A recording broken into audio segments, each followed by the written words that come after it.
everyone, it's Courtney Gondoli. Want to present my book for the 5019 Book Exchange. For this assignment, I chose to read From Behaving to Belonging, The Inclusive Art of Supporting Students Who Challenge Us by Julie Cowston and Kate McLeod.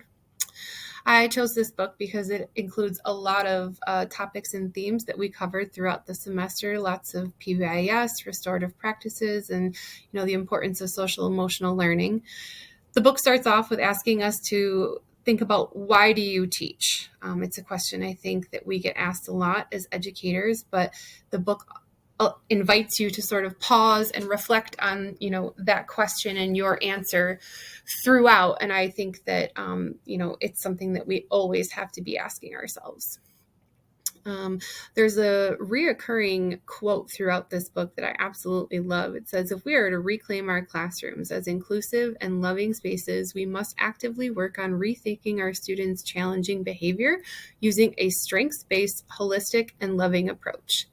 The authors of this book are very clear. When you're considering developing a classroom management plan or, trying to help a student who's presenting challenging behaviors, you must do so from a place of love and compassion.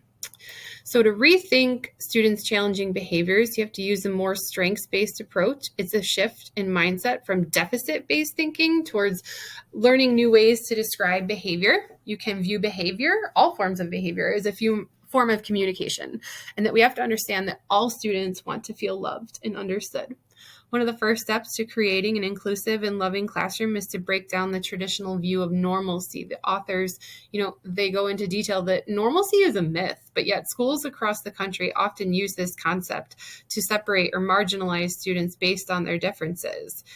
When I think about my own class in my own school, we have kindergartners who are already in self-contained special education classroom settings. These are 4 and 5-year-olds who have never even had the opportunity to be in an inclusive classroom setting where they can learn to love and grow others because of their differences. So how can we sort of restory challenging behavior? You have to ask yourself some questions. First, what is the challenging behavior? Be very specific. What do you know about the student that may impact their behavior? This is where using, your established relationship skills is really important. And then ask yourself, how can I reframe or restory their behavior to be seen as communication? And I'll give you an example. There's a student who's disruptive and refuses to do their work.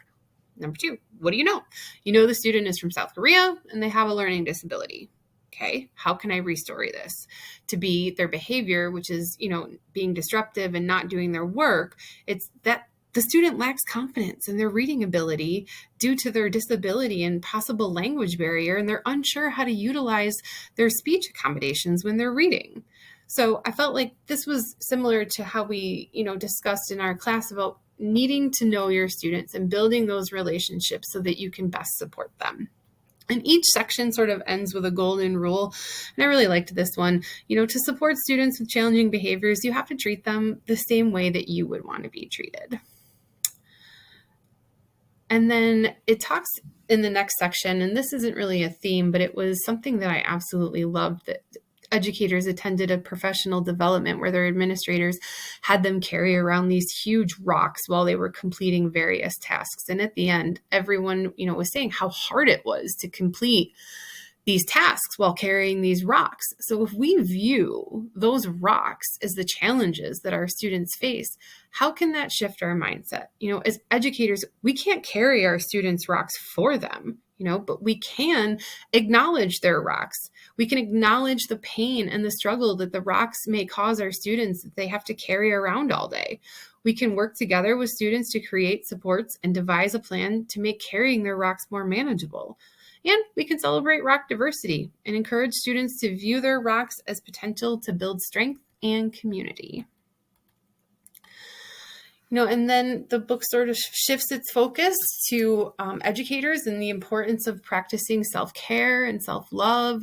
We're invited to sort of journal what our cup looks like. What do we need in our cup in order to feel full? That it's important to make sure that our emotional cup is full before we can try and help our students. We have to assess, how do we talk to ourselves? How do we talk to others? Using those daily positive affirmations and practicing reflection every day is important, when we're trying to help students who are struggling. And just some class connections that I, thought were present in the book pertaining to our classwork this semester is that community matters, especially when you're commuting or building a community of like self-care. You have to build a community of professionals and other like-minded educators who support your health and well-being. We have to practice gratitude, make a list, create a journal, make a collage of all the things that you are grateful for. Having that growth mindset and that positive self-talk are really important, not only for ourselves, but for our students too. So then, that sense of belonging and community, how can we support that in the classroom? We have to implement more inclusive structures and practices that create belonging. We have to consider our students' brains too. It may be possible that what we are expecting our students to do, they may not even be developmentally capable of yet.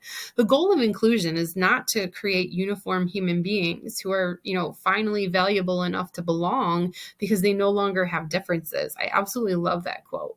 And then, you consider that sort of hierarchy of needs. If students have to constantly prove that they belong in a classroom or that they deserve meaningful learning, their needs are not going to be met. This triangle becomes inverted, and the top goal, that self-actualization, becomes next to impossible for students to achieve.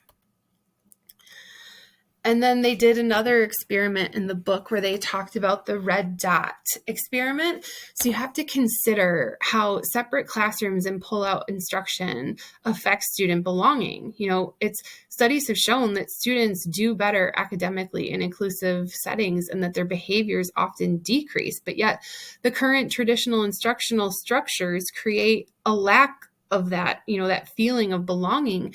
And the red dot experiment was teachers at a staff meeting had to look underneath their chair to see if they had a red dot. If they did, it meant that their administrators felt that they did not differentiate enough, and they had to be pulled out of the staff meeting to learn how to differentiate better. So publicly, each teacher that found a red dot had to stand up in front of their peers and leave the staff meeting to receive further instruction. When they came back, they expressed how embarrassing that was for them. Not only that they thought, that their administrators thought that they weren't good enough, but having to stand up in front of all of their peers, was quite embarrassing. Consider how that feels for our students every time they are pulled out of the classroom for a related service or to, get further instruction. We have to think, despite decades of research that points to the benefits of inclusion, these segregated classrooms still exist, and they're used throughout the country to educate students, especially those who with disabilities and challenging behaviors. So you kind of have to step back and ask yourself, with all of the data that supports inclusion and like pushing in, who do these classrooms really serve? Students? Is it what's best for students, teachers, admin, parents? Think about it.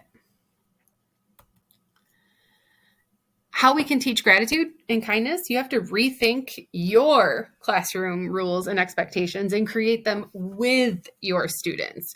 You can focus on friendship and utilize class meetings and restorative practices or circles to create love and acceptance and restore relationships.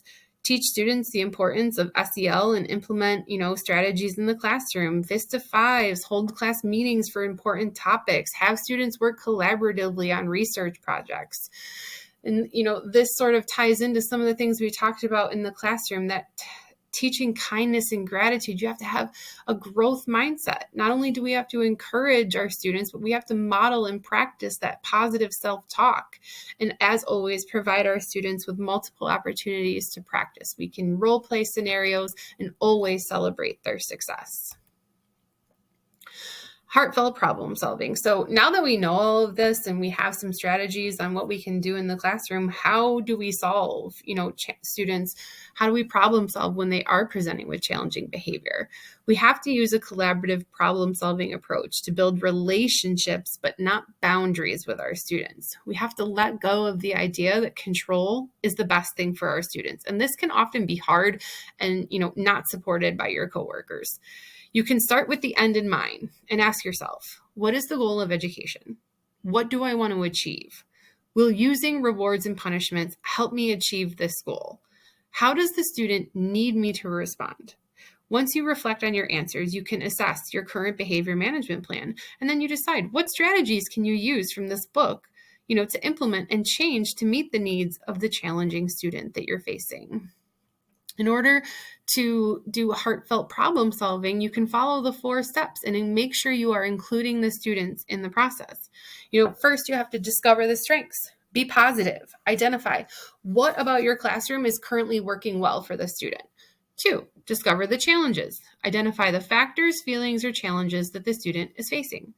3, dream and design. Identify the supports needed for students to improve. This can be a person. Who do they need? Do they have a preferred adult?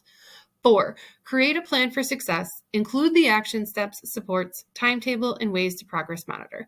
This to me was a direct example of the case study that we just did. You have to identify strengths, you have to identify the challenges, you have to create a plan, and then you have to be able to monitor its success with the student. And then there was a quote that I felt not only summed up this book, but also all of the learning we've done this far this semester in the class. It says, "The heartfelt problem-solving approach provides opportunities for our students to significantly increase their sense of empowerment and feelings of acceptance, belonging, and community, which decreases challenging behavior and increases needed skills and strategies." And lastly, on the very last page of the book, the authors included this teaching proclamation. "I want you to know that when you are in this classroom, you are loved. Here, we will treat one another with love and respect. Every person in here is whole and not broken. We are here together to help one another shine. We will not do things perfectly, and that is perfect, because imperfection allows us to learn. I will show up for you each day. We will show up for one another. We will be courageous together. We will be joyful together. We will have many feelings in here together, and we will learn how to feel them and support one another. No matter what, you belong here, every day in every way." I don't know about you, but I'm definitely going to put this up in my classroom. My biggest takeaway from this book was thinking about how I can utilize these supports and strategies going forward when I create my own